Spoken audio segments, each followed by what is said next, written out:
இந்தியாவிற்கும் பாகிஸ்தானுக்கும் போர் வருமா என்ற கேள்வி முன்வைக்கப்படுகிறது. நாம் தற்பொழுது பாதிக்கப்பட்ட நாடு. நம்ம ஊரில் அப்பாவி பொதுமக்களை கொடூரமான தீவிரவாதிகள் சுட்டிருக்கிறார்கள். எந்த தவறும் செய்யாத அப்பாவி பொதுமக்களை துப்பாக்கி கொண்டு வந்து AK-47 சுட்டிருக்கிறார்கள். இது தொடர்பான வீடியோக்கள் வந்து கொண்டிருக்கிறது. அதில் ஒரு லேட்டஸ்ட் வீடியோ வந்திருக்கு. தீவிரவாதி ஒருவன் பொதுமக்கள் இருக்கும் இடத்தில் வந்து துப்பாக்கியை வைத்து அவர்களை நோக்கி குறிப்பார்த்து சுடும் நேரத்தில் செல்ஃபோனில் பதிவு செஞ்சுருக்காங்க. அந்த காட்சியை பார்த்துட்டு வரைபடத்தை வைத்து இதுக்கு முன்னாடி இந்தியா பாகிஸ்தான் என்னெல்லாம் போர் பண்ணியிருக்காங்க, தற்பொழுதைய சூழல் எப்படி இருக்குது என்பதை நாம் புரிந்து கொள்வோம். இந்த கொடூர தீவிரவாத மிருகங்கள் அந்த அப்பாவி பொதுமக்களை எப்படி சுட்டிருக்கிறார்கள் என்பதை நாம் பார்த்தோம். 26 பேர் உயிரிழந்திருக்கிறார்கள். ஒருவர் மட்டும் உள்ளூர்காரர், அவர் காஷ்மீர் தான். அந்த குதிரையில் பொதுமக்கள் அந்த சுற்றுலா பயணிகளை கூட்டிகிட்டு வந்தவர் அந்த தீவிரவாதிகளோட துப்பாக்கியை அவர் பிடுங்க முற்படும் போது அவரையும் கொன்று விட்டார்கள். சரி, இதெல்லாம் ஒரு பக்கம் இருக்கையில் இந்தியா பாகிஸ்தானுக்கு போர் வருமா என்ற பிரதான கேள்வி முன்வைக்கப்படுகிறது. இதற்கு முன்பு இந்தியா பாகிஸ்தான் எத்தனை போர்களை பண்ணியிருக்கோம் அப்படின்னா 1947 இந்தியா பாகிஸ்தான் என இரு நாடுகள் பிரிந்த போது காஷ்மீர் பிரச்சனையை காரணமாக வைத்து இந்தியாவிற்கும் பாகிஸ்தானுக்கும் போர் வந்தது. காஷ்மீரில் பாகிஸ்தான் பழங்குடியினர் படையெடுத்தாங்க. பாகிஸ்தான் இராணுவ உதவியோடு அப்பொழுது வந்தது முதல் போர். இது காஷ்மீரை மையமாக வைத்து வந்தது. காஷ்மீரை பொறுத்த வரைக்கும் இஸ்லாமியர்கள் பெரும்பான்மையாக வசித்தாலும் அந்த நேரத்தில் ராஜா ஹரி சிங் என்ற இந்து மன்னர் ஆட்சி செய்து வந்தார். அவர் பழங்குடியினர் வராங்க அப்படின்ன உடனே இந்தியா கிட்ட வந்து ஒரு ஒப்பந்தம் போட்டு இந்தியாவோடு காஷ்மீரை இணைத்து கொண்டார். அப்பொழுது ஒரு போர் வந்தது. அது முதல் போர். இரண்டாவது 1965 இந்தியாவுக்கும் பாகிஸ்தானுக்கும் ஒரு போர் வந்தது. எப்பெல்லாம் பாகிஸ்தான் எல்லை தாண்டி ஊடுருவுகிறார்களோ அப்பொழுது நாம் திருப்பி அடித்திருக்கிறோம். அப்போ போர் வந்திருக்கு. 1971 வந்த போர் சற்றே வித்தியாசமானது. காஷ்மீரை மையமாக வச்சு வரல. பங்களாதேஷ் என்ற ஒரு நாடு, அப்பொழுது அது கிழக்கு பாகிஸ்தான் என்று அழைக்கப்பட்டது. அங்கே உள்ளவர்களுக்கும் மேற்கு பாகிஸ்தானில் உள்ளவர்களுக்கும் ஆகலை. அங்கே அவர்களுக்குள்ள மிகப்பெரிய சண்டை ஏற்பட்டது. மக்கள்லாம் திபுதிபுவென அகதிகளாக இந்தியாவில் ஓடி வந்தார்கள். அப்பொழுது பிரதமர் இந்திரா காந்தி அவர்கள் பாகிஸ்தானோடு போர், இந்தியாவிற்கு பாகிஸ்தான் சரண் அடைந்தது. பங்களாதேஷ் என்ற ஒரு புதிய நாடு பிறந்தது. 1971 நமக்கு தான் பிரம்மாண்ட வெற்றி. அதற்கு பிறகு கார்கில் நமக்கு தெரியும். 1999 இதே ஊடுருவல் பிரச்சனை தான். எப்பொழுதெல்லாம் ஊடுருவல் இருக்கிறதோ அப்பொழுதெல்லாம் போர் வெடித்திருக்கிறது. இப்பொழுது நடந்திருக்கிறது இந்திய மண்ணில் காஷ்மீரில் பெஹல்காம் என்ற பகுதியில் அப்பாவி சுற்றுலா பயணிகளை தீவிரவாத கும்பல் சுட்டுக்கொலை செய்யிருக்கிறது. இந்த தீவிரவாத கும்பலுக்கு வேறு எங்கே அப்படின்னு சொல்லி போய் பார்த்தா என்ன சொல்கிறாங்க, இந்த கும்பல் லஷ்கர்-இ-தொய்பா பாகிஸ்தானிலிருந்து இயங்கக்கூடிய பாகிஸ்தானின் வெளிநாட்டு உளவு பிரிவுக்கு நெருக்கமாக இருக்கக்கூடிய அமைப்பிற்கும் இதற்கும் தொடர்பு. அப்பொழுது வேர் அங்கே தான் இருக்கிறது என்பதால் இந்தியா மிக கடுமையான நடவடிக்கையை எடுத்து வருகிறோம். எம்மாதிரியான நடவடிக்கை? வீசா ரத்து. நம்ம வீசா ரத்து பண்ணால் பாகிஸ்தானும் அங்கே நம்ம வீசாவை ரத்து பண்ணுறாங்க. இங்கே உள்ள தூதரை திருப்பி அனுப்பிச்சா அவங்க அங்கே உள்ள தூதரை திருப்பி அனுப்பிடும். நாம் என்ன செய்கிறோமோ அதையே அப்படியே காப்பி அடித்து அவர்களும் எதிர்வினை ஆற்றி வருகிறார்கள்.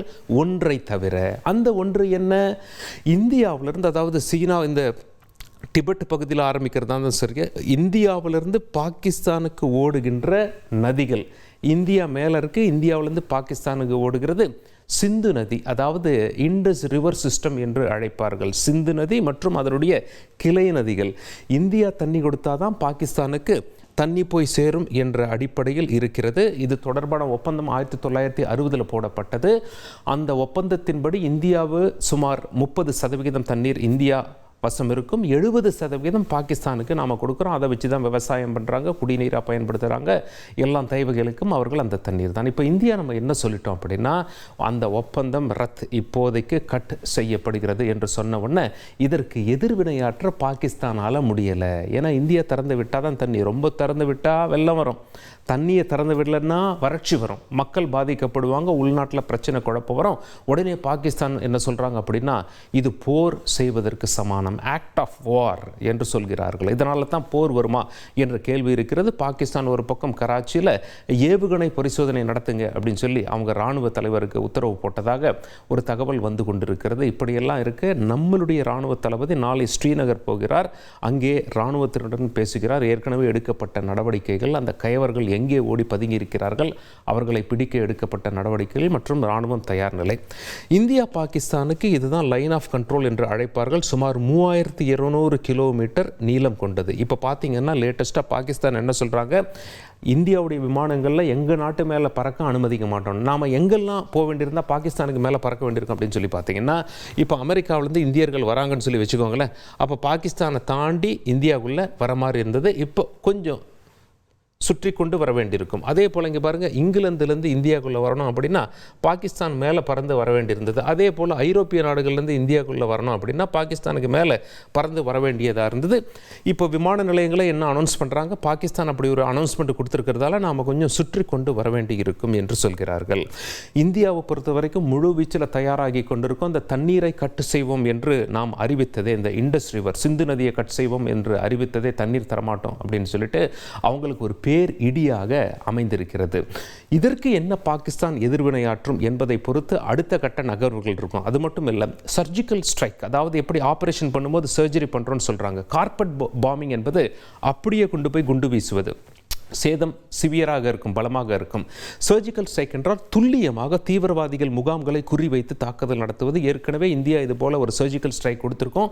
மீண்டும் அதுபோல ஒரு சர்ஜிக்கல் ஸ்ட்ரைக் லஷ்கரே தைபா அமைப்பை சேர்ந்தவர்களுக்கு இந்தியா கொடுக்குமா என்பதை நாம் பார்க்க வேண்டியிருக்கும். அதற்கு பாகிஸ்தான் எப்படி ரியாக்ட் செய்யும் என்பதையும் நாம் பார்க்க வேண்டியிருக்கும். கப்பலை பொறுத்தவரை இந்தியாவுக்கு கடல் வளம் சிறப்பாக இருக்கும் காரணத்தினால் பாகிஸ்தானால் இந்த கடலில் ஒன்றும் நம்மளை செஞ்சிட முடியாது. நம்ம நேவி ரொம்ப பலம் வாய்ந்ததாக பார்க்கப்படுகிறார்கள். நிலத்தை பொறுத்தவரை இந்தியாவுக்கும் பாகிஸ்தானுக்கும் அந்த குஜராத்திலிருந்து காஷ்மீர் வரைக்கும் எல்லை அமைந்திருக்கிறது, சுமார் 3200 கிலோமீட்டர். எனவே ஏற்கனவே நாம் எடுத்த இந்த நதிநீர் தொடர்பாக பாகிஸ்தான் ஆற்றப் போகும் எதிர்வினை, நாம் சர்ஜிக்கல் ஸ்ட்ரைக்கில் அவங்கள அடித்தா அவங்க என்ன மாதிரி ரியாக்ஷன் கொடுப்பாங்க, இதையெல்லாம் வைத்து போர் வருமா வராதா என்பதை சொல்ல முடியும் என்று நிபுணர்கள் தெரிவித்திருக்கிறார்கள். இந்தியாவை பொறுத்தவரை அனைத்து கட்சி கூட்டம் தற்போது நடைபெற்று கொண்டிருக்கிறது. அரசு எந்த முடிவு எடுத்தாலும் எங்கள் அனைவருக்கும் அதில் உடன்பாடு என்று அனைத்து கட்சிகளும் அறிவித்து விடுவார்கள். மற்ற நாட்டு தூதர்களை அழைத்தும் நம் இந்திய அரசு சார்பாக நடந்தது என்ன என்பதை சொல்லி வருகிறோம். கடுமையான நடவடிக்கை இருக்கும் என்பது மட்டும் தெரிகிறது. நதிநீரோடு நிற்காது. சர்ஜிக்கல் ஸ்ட்ரைக் எப்போது என்ற எதிர்பார்ப்பு அதிகரித்திருக்கிறது. உங்கள் தந்தி ஒன் தொலைக்காட்சியில் அண்ணாமலை தினமும் மதியம் 12 மணிக்கு காண தவறாதீர்கள். தவிர்க்க முடியாத தம்ப்நெயில்ஸ், கலக்கலான கண்டென்ட்ஸ், சினிமாவும் சீரியஸ் பிரச்சனைகளும், சும்மாவே ராம் சரண் தளபதி விஜய் எப்படா பெரிய கலகலப்பும் கைகலப்பும். Me too love you, thank you sir. அவர்களை மாஸ் ஏத்துறது ஏற்ற தெரிக்குதுனாலே டன் தான். பிரேக்கே இல்லாமல் பிரேக்கிங் நியூஸ் சொல்லும் தந்தி டிவி ஆப். இன்ஸ்டா தலைமுறை வரை இறங்கி அடிக்கும் தந்தி டிவியின் டிஜிட்டல் எக்ஸ்க்ளூசிவ். பாடி காமிச்சிங்க, அது அதை விட மோசம். இல்ல பாடி காமிச்சிங்கன்னா அது இன்னும் வெரி பேட். தந்தி டிவி ஆப்பை இலவசமா டவுன்லோட் செய்யுங்க. ஃபாலோ பண்ணுங்க, சப்ஸ்கிரைப் பண்ணுங்க, என்ஜாய் பண்ணுங்க.